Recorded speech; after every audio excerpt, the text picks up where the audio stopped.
O mundo, em 1914, não era um lugar de sombras, mas de luzes ofuscantes e otimismo tecnológico. Visualize as ruas de Paris, Londres e Berlim pulsando com a energia da Segunda Revolução Industrial. Havia uma crença quase religiosa de que a humanidade havia superado a necessidade da barbárie. No entanto, sob a superfície dessa Belle Époque, as engrenagens da destruição já estavam lubrificadas. O nacionalismo não era apenas um sentimento, era um combustível volátil acumulado em depósitos por todo o continente. Pense no mapa da Europa como um mosaico de impérios antigos e tensões novas. A Alemanha, uma potência jovem e vigorosa, buscava seu lugar ao sol, enquanto a Grã-Bretanha observava com cautela o crescimento da frota naval alemã. No leste,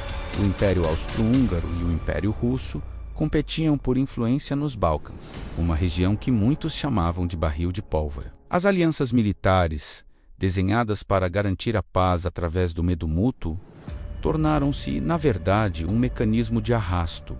Se um pilar caísse, toda a estrutura desabaria. O gatilho ocorreu em Sarajevo, em 28 de junho. O assassinato do arquiduque Francisco Ferdinando por um nacionalista sérvio pareceu, a princípio, uma crise regional. No entanto, a diplomacia falhou onde o orgulho prevaleceu. Em questão de semanas, as assinaturas em tratados de defesa mútua transformaram um luto dinástico em uma mobilização continental. Trens carregados de soldados partiram sob aplausos e flores, com a promessa de que todos estariam em casa antes do Natal.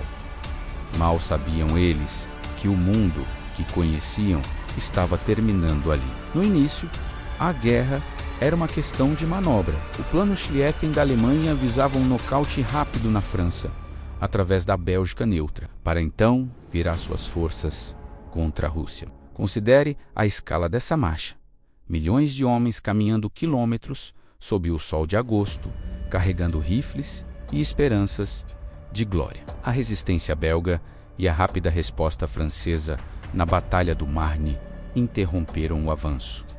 O movimento estancou. O que era uma guerra de cavalaria e avanço tornou-se uma guerra de paz e resistência. Foi nesse momento que a terra se abriu. Dezenas de milhares de quilômetros de trincheiras foram cavadas da fronteira suíça até o Mar do Norte.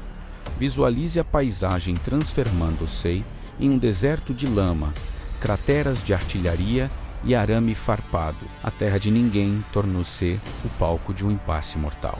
A vida do soldado passou a ser definida pela umidade, pelos ratos e pelo som constante e ensurdecedor dos canhões. A tecnologia superava a tática. A metralhadora tornava qualquer investida frontal um suicídio coletivo.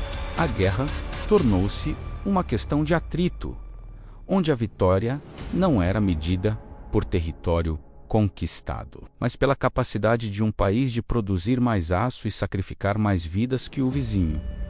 Pense na introdução de novas e terríveis formas de combate. O uso de gases tóxicos introduziu um terror psicológico sem precedentes. O céu, antes domínio de pássaros, agora via o duelo de aviadores e a sombra silenciosa dos zeppelins. No mar, os submarinos alemães transformavam o oceano em um campo de caça invisível, desafiando as leis tradicionais da guerra naval. Neste cenário de estagnação, a ciência foi recrutada para romper o bloqueio. O surgimento dos tanques de guerra, os chamados navios de terra blindados, tentou devolver a mobilidade ao campo de batalha, mas as primeiras versões eram lentas e propensas a falhas. A verdadeira transformação, contudo, ocorria na retaguarda.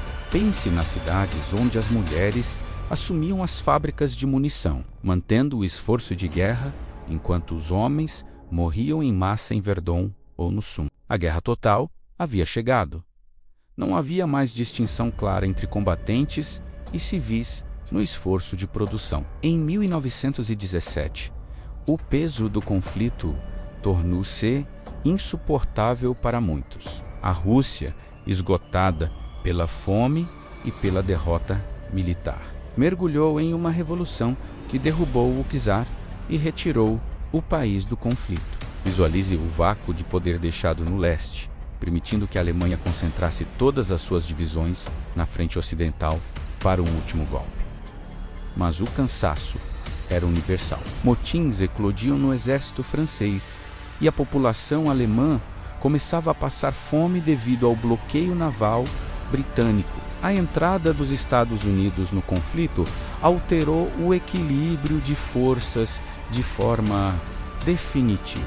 Não era apenas uma questão de soldados frescos, mas de recursos industriais e financeiros inesgotáveis. Enquanto a inteligência artificial hoje nos ajuda a processar dados logísticos com precisão sobre-humana. Naquela época, a logística era uma questão de força bruta e telegramas. A última grande ofensiva alemã, em 1918, falhou por exaustão. O moral desmoronou. No final daquele ano, as monarquias da Alemanha e da Áustria-Hungria caíram, e o armistício foi assinado em um vagão de trem na floresta de Compiègne. O silêncio que caiu sobre os campos de batalha em 11 de novembro de 1918 não significava o retorno à normalidade. O Tratado de Versalhes, em vez de curar as feridas, muitas vezes apenas as cobriu com ressentimento. Pense nas consequências geográficas.